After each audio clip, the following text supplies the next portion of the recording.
Nuestro Nuevo Testamento, capítulo 24. El texto del Nuevo Testamento y su transmisión. El proceso para reunir los libros del Nuevo Testamento fue lento y quedan muy pocas huellas de él. Los evangelios y las epístolas fueron escritos en diferentes tiempos y lugares y enviadas a destinatarios muy apartados entre sí. Los originales probablemente se escribieron sobre papiros, una clase de papel delgado y frágil hecho de los carrizos de la planta del papiro, la cual crecía en los pantanos de Egipto y del Medio Oriente.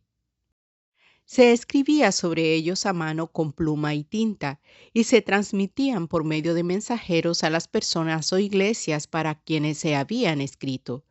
Ver citas bíblicas en el libro. Es imposible determinar la fecha en que formaron las primeras colecciones de los escritos del Nuevo Testamento.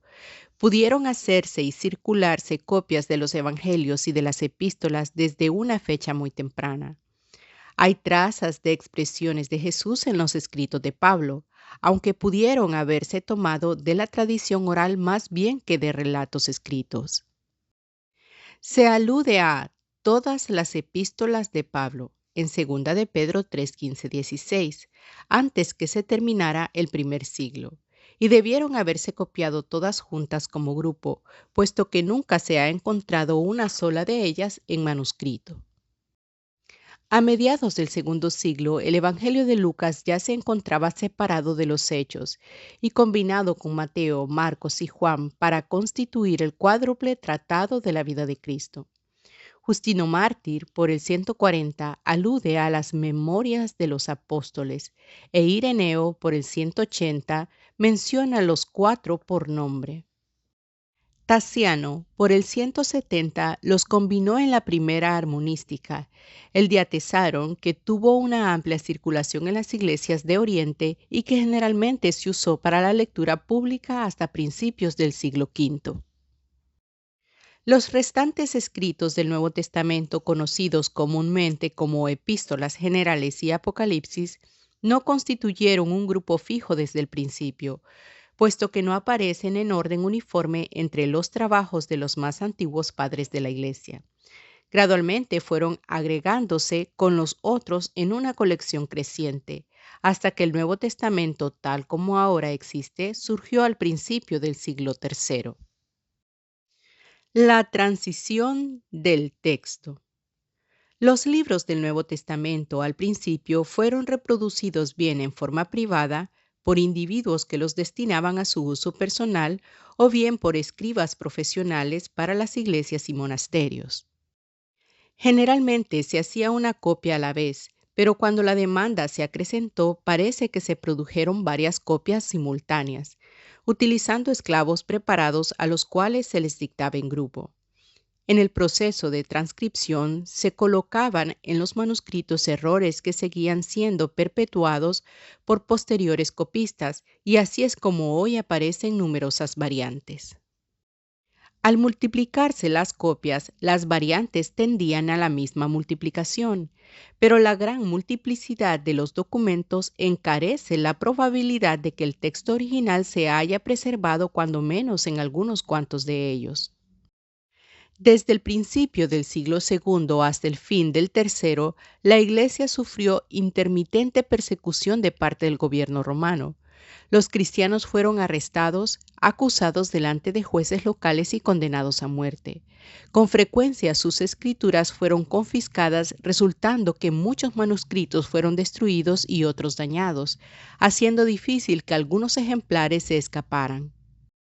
Un evangelio manuscrito del siglo V del Códice Washingtoniense tiene traza de haber sido copiado de varias diferentes fuentes que bien pudieran haber sido fragmentos primitivos dejados tras la devastación que acompañó a la persecución de Diocleciano en el 302 al 311 después de Cristo. Durante este periodo, la producción de manuscritos debió haber sido irregular y probablemente muchas copias fueron hechas por personas de pocos conocimientos o escasa capacidad para escribir. Las mayores divergencias encontradas en el texto del Nuevo Testamento pueden fecharse en el periodo inmediato antes de Constantino y serían el reflejo y la presión y confusión que prevalecían en el mundo cristiano.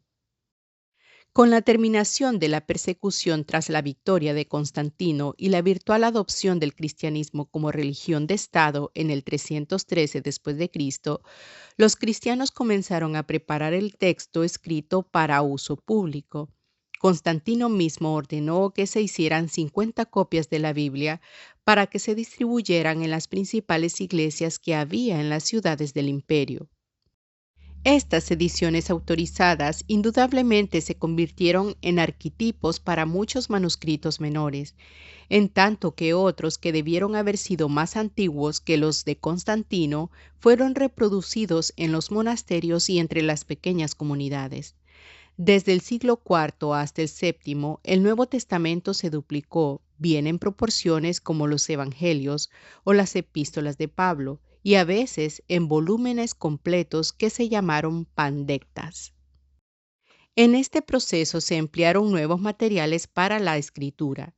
El papiro era demasiado frágil para usarse en los servicios públicos o en las bibliotecas de los monasterios.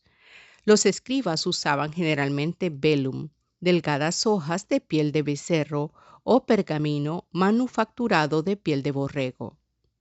A partir del tiempo de Constantino hasta casi la época de la imprenta, prevalecieron estos materiales. El papel fue desconocido hasta fechas relativamente recientes. A pesar de la mediocre habilidad y del limitado conocimiento de muchos escribas, el texto por ellos reproducido era admirablemente preciso. Los manuscritos de que se disponía para hacer copias frecuentemente eran deficientes. El descuido y el prejuicio ocasionalmente afectaban el criterio de un escriba para que alterara o corrigiera el original.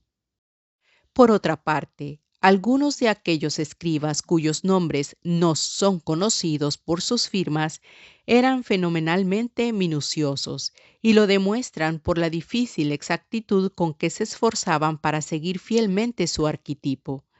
Aunque ninguno de ellos era infalible, pocos alteraron o falsificaron el texto en forma deliberada.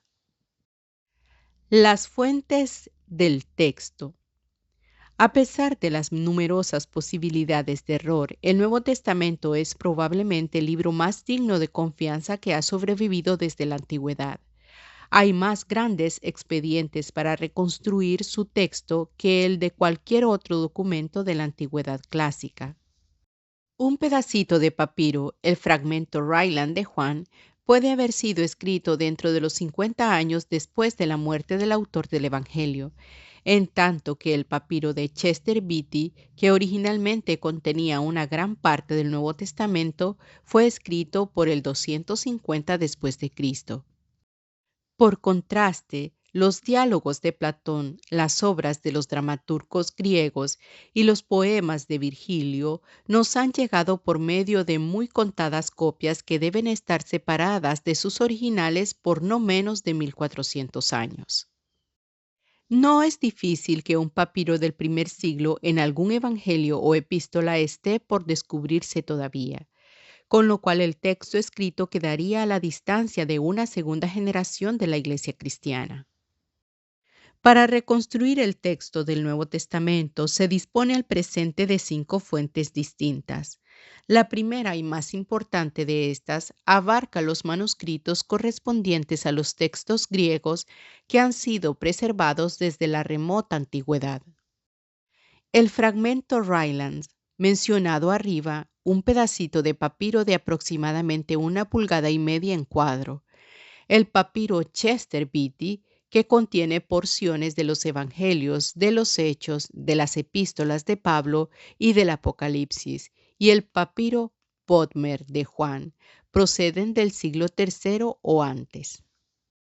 Los más antiguos y completos manuscritos son Aleph, o Códice Sinaítico, que ahora se encuentra en el Museo Británico, y B, o Códice Vaticano, que pertenece a la Biblioteca del Vaticano en Roma. Ambos fueron escritos en el IV siglo y pueden haber sido de las copias que Constantino ordenó para las iglesias. Originalmente contenían todo el Nuevo Testamento, aunque ambos han sufrido la pérdida de algunas páginas. Los anteriores manuscritos corresponden a la clase de los unciales, llamados así porque fueron escritos en grandes letras mayúsculas como de 1 pulgada. Fueron evidentemente hechos para lectura pública y copiados muy cuidadosamente. Por esta razón, el texto uncial es generalmente el más digno de confianza. Un segundo tipo de texto llamado cursivo fue escrito en forma enlazada a manera de nuestra escritura a mano. Las letras, en lugar de estar escritas separadamente como en los escritos unciales, se conectaban por medio de ligaduras. Muchos de estos manuscritos cursivos eran de uso privado, otros fueron hechos para lectura en público. Generalmente pertenecen a una fecha posterior a los unciales, a partir del siglo X, y dejaron de escribirse en el siglo XV, después de que la imprenta se introdujo en Europa. En algunos casos parecen conservar un texto semejante al de los manuscritos unciales. La mayoría contiene el texto popular de la Iglesia bizantina. Otra fuente de información nos la dan las numerosas versiones o traducciones que fueron hechas durante la expansión misionera de la Iglesia. Al extenderse el Evangelio hacia el occidente entre las porciones del Imperio Romano que hablaban latín y hacia el oriente en las colonias aramaicas del Medio Oriente, las escrituras fueron traducidas al latín y al siriaco. Estas dos versiones debieron haberse producido tan temprano como en la última mitad del siglo II y estuvieron basadas consecuentemente en manuscritos griegos más antiguos que cualquiera de los que actualmente existen, aunque no siempre sea posible designar por medio de la traducción la palabra exacta que había en el escrito original.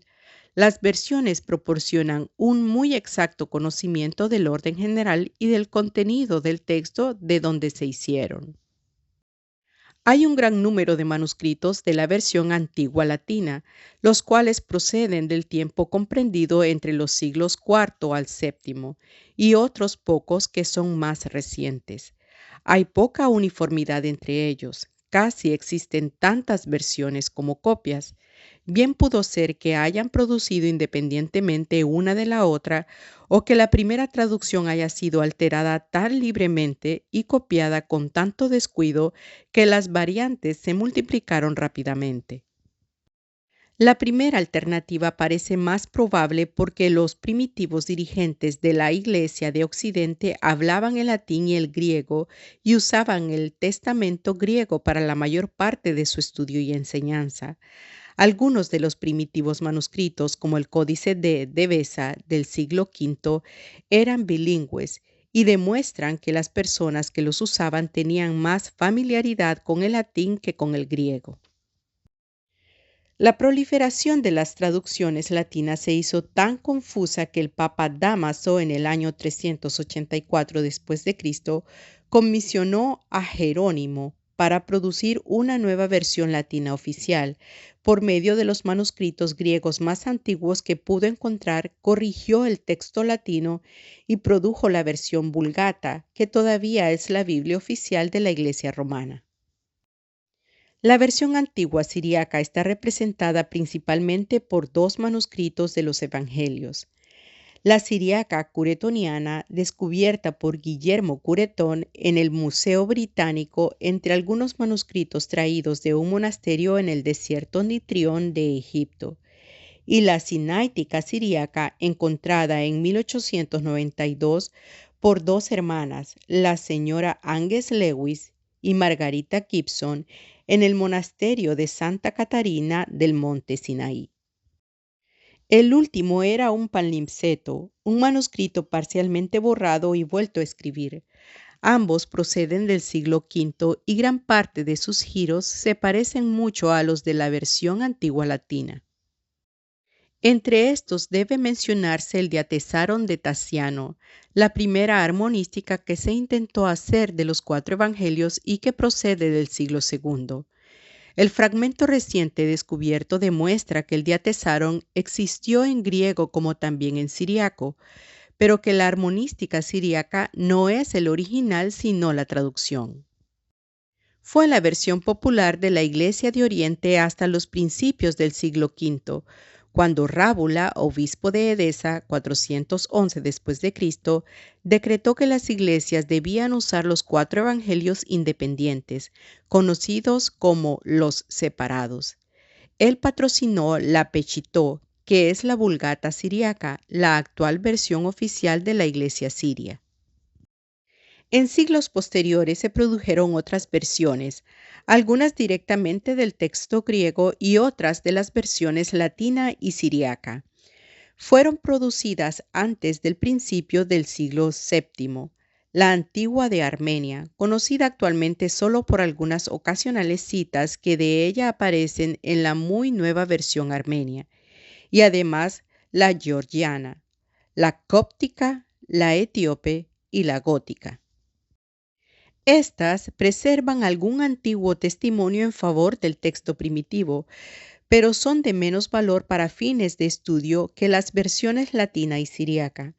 Actualmente hay más de 1000 versiones del Nuevo Testamento o partes de él, pero no afectan el carácter esencial del texto que ya ha quedado bien definido. Una tercera fuente importante para conocer el texto primitivo se encuentra en los escritos de los más antiguos padres de la Iglesia, dirigentes y maestros del cristianismo durante los primeros 6 siglos. Estos padres usaron abundantemente el lenguaje del Nuevo Testamento en sus sermones y libros. En muchos casos, las referencias fueron meras alusiones. Muchas de ellas son aparentemente inexactas, pero identificables. En algunos casos, un considerable número de versículos consecutivos fueron copiados para mostrar claramente cuál era el texto original. A pesar de que muchas de estas citas se perdieron, es tal la cantidad del texto del Nuevo Testamento que aparece en los escritos patrísticos que si se perdieran todas las copias que del Nuevo Testamento existen, todo el contenido de él se podría reconstruir tomándolo de los padres, excepción hecha de unos cuantos versículos. El acuerdo que existe entre esas alusiones o citas y el texto de los varios manuscritos proporciona valiosas claves para establecer la fecha, lugar de origen y clase del texto de donde se copiaron. Por ejemplo, Cipriano, un predicador cristiano que vivió en África del Norte por el 250 después de Cristo, copió exactamente de una versión latina. Sus citas concuerdan estrechamente con el texto de K, un manuscrito de la versión antigua latina del IV o V siglo. Este acuerdo demuestra que K contiene una clase de texto que debió haber estado en uso en África del Norte a mediados del siglo III y en consecuencia fue anterior a la Vulgata de Jerónimo. Los leccionarios o colecciones de lecturas usadas en la adoración litúrgica de la Iglesia preservan algunos pasajes de los Evangelios y las epístolas. Son de mucha menor importancia que las fuentes previamente mencionadas, ya que son manifiestamente incompletos y que además la mayor parte de ellos proceden del siglo IX o de un siglo posterior. Debido a que se destinaron para lectura pública de las Escrituras, se conservó cuidadosamente su uniformidad y son útiles para comprobar la clase de texto que la Iglesia del Medioevo sancionó oficialmente.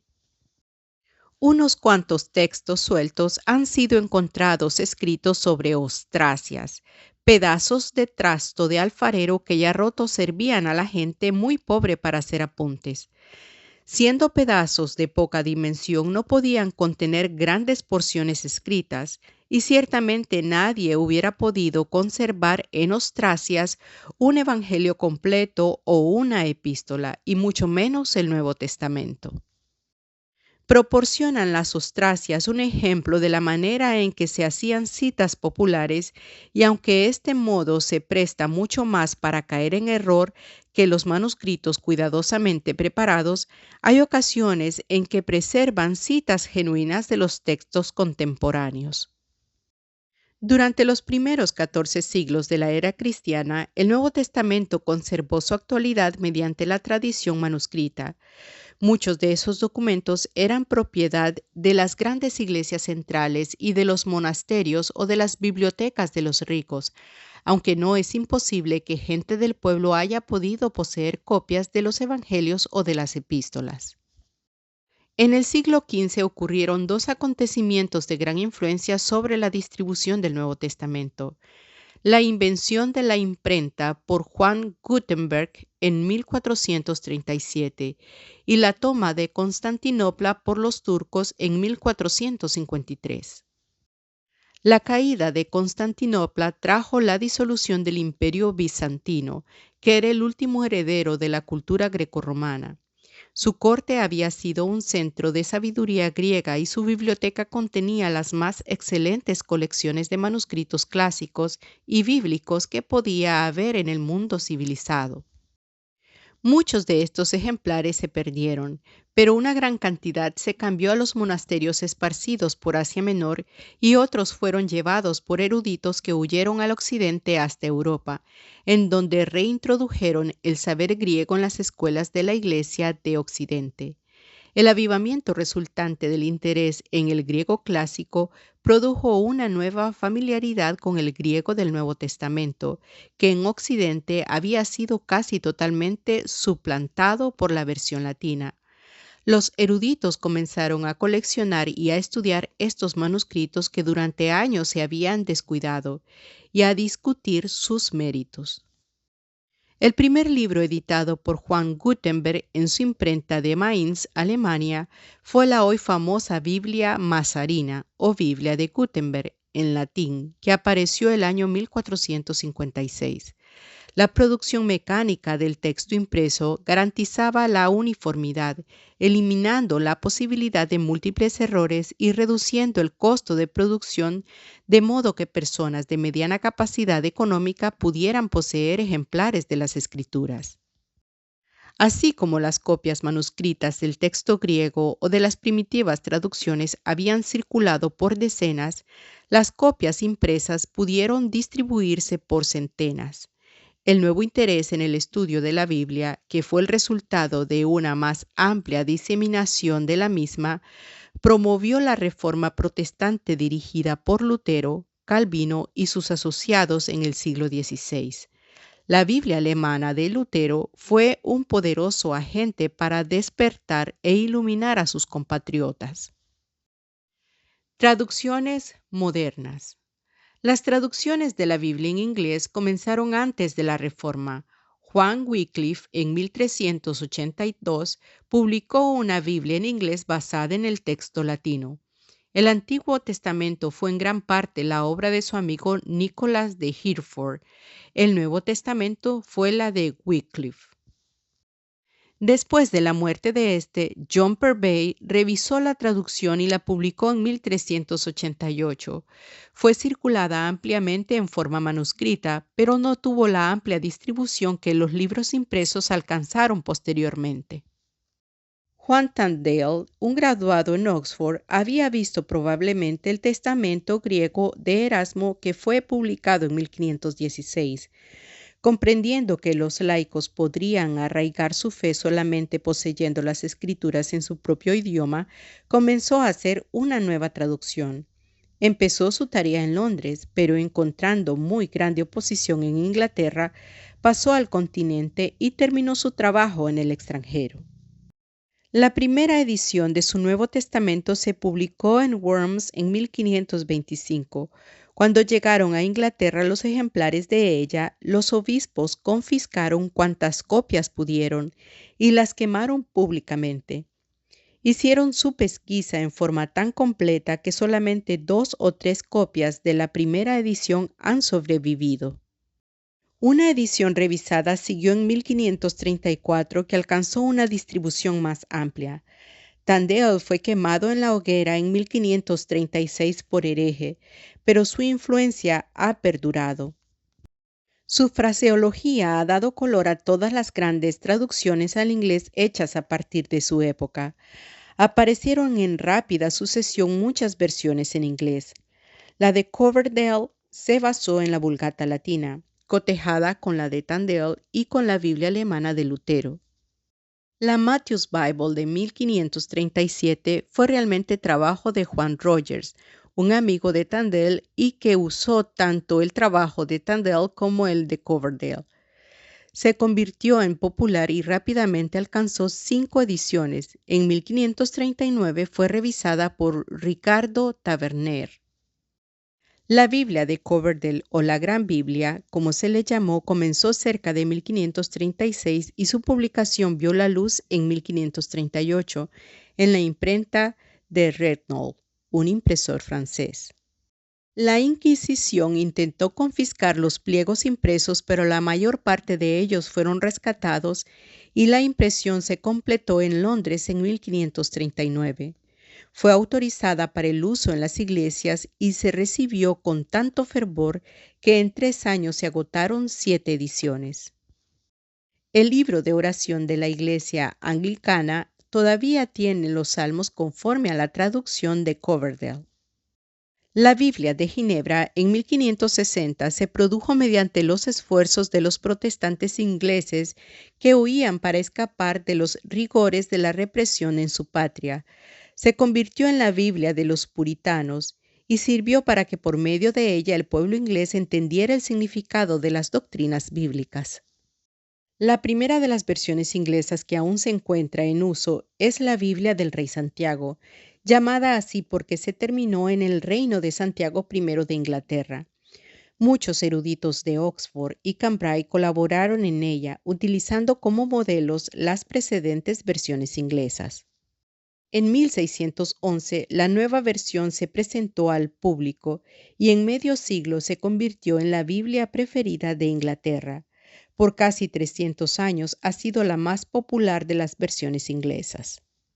Desde los manuscritos griegos hasta las versiones de King James Revised, American Revised, Revised Standard de nuestros días, hay una línea de descendencia sin interrupción. Concedamos que haya habido algunos errores en la transmisión y algunas incertidumbres en la traducción, pero esos errores y esas incertidumbres no son suficientes para formular un cargo de corrupción total del texto ni para decir que el Nuevo Testamento de la actualidad es muy diferente del de la Iglesia primitiva. La misma multiplicidad de manuscritos provee la confrontación por medio de la cual se pueden descubrir los errores, y las numerosas versiones demuestran por su antigüedad que vienen de un origen común. La moderna Biblia inglesa es una fidedigna reproducción de las enseñanzas apostólicas y en ella se encuentra en forma escrita la esencia del Evangelio tal como se expresó desde el principio. A mediados del siglo XIX, el descubrimiento de nuevas fuentes manuscritas relacionadas con el griego del Nuevo Testamento y los progresivos cambios en el idioma inglés que se alejaban del estilo de los tiempos del período isabelino fueron motivos que demandaron una revisión de la versión del Rey Santiago. La Iglesia Anglicana en 1870 organizó un comité en el que fueron incluidos casi todos los eruditos bíblicos, contemporáneos de Gran Bretaña y también muchos de los de Estados Unidos de Norteamérica. Los revisores americanos y británicos trabajaron en cooperación, aunque hubo diferencias entre ellos. La revisión inglesa se publicó en 1881 y la versión revisada americana en 1901.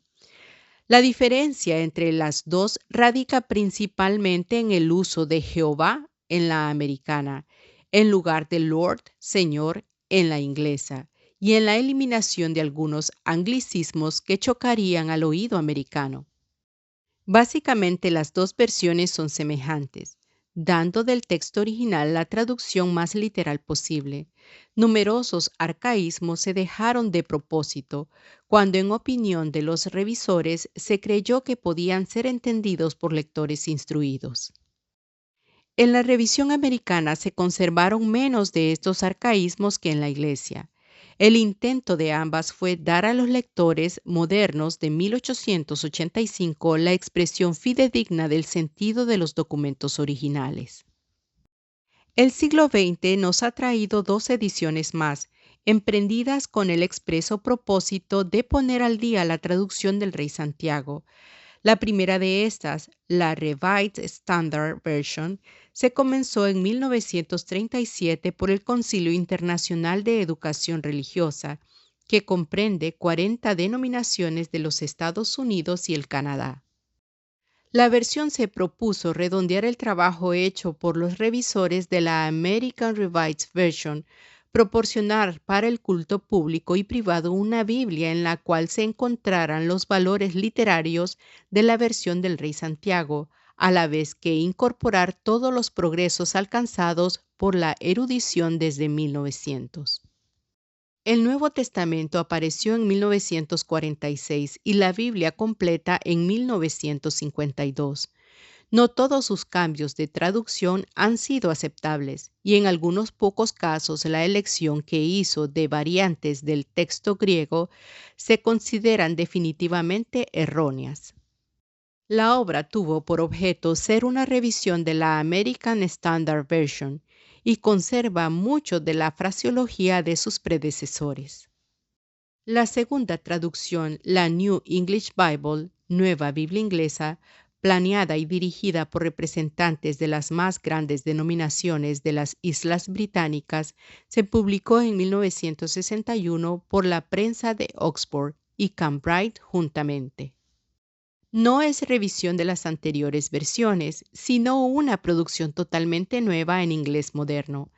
De los trabajos del comité resultó una obra eminentemente amena y por lo general fiel al original, aunque no absolutamente literal, dándonos la impresión a veces de una paráfrasis más que de una traducción. Para fines de estudio y discusión teológica es menos satisfactoria que las anteriores versiones estándar, que son más literales. Si este canal ha sido de bendición para tu vida, suscríbete, comenta y comparte. Bendiciones.